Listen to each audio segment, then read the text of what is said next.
تو آپ اچھے نام سے فال لیتے تھے، غلط نام غلط معنی تبدیل فرما دیتے تھے، اور اس میں اتنی احتیاط تھی کہ آپ نے ایک شخص سے کہا یہ بکری کا دودھ نکال کے لا، وہ کھڑا ہوا تو آپ نے کہا تیرا نام کیا ہے؟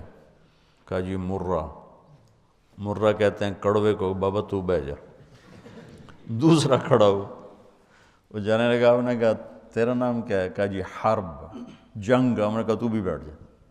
پھر ایک تیسرا کھڑا ہوا، آپ نے کہا تیرا نام کیا ہے؟ کہا جی یعیش، زندگانی۔ کہا تو جا، تو نکال کے۔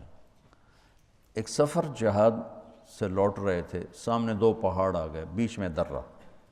تو آپ نے پوچھا لوگوں سے ان پہاڑوں کا کوئی نام ہے یا بے نام ہے؟ کہا جی نام ہے۔ کہا کیا؟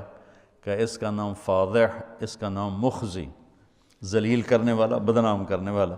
تو آپ نے وہ راستہ تبدیل کر کے پہاڑ کے اوپر سے لشکر کو لے کر آگے گئے، اتنی احتیاط فرماتے تھے۔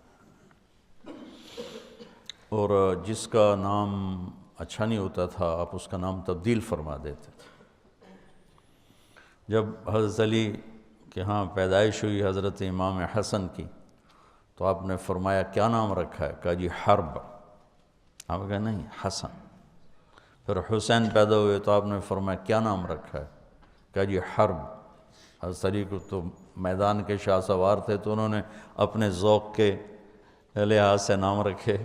آپ نے کہا نہیں حسن، حسین۔ پھر آپ نے فرمایا کہ یہ دو نام جب سے نسل آدم چلی اللہ نے چھپا کے رکھے تھے میرے بچوں کے لیے، حسن اور حسین۔ اس لیے میں نے اپنے مدرسے کا نام رکھا الحسنین، دونوں نور کٹھے کر لوں۔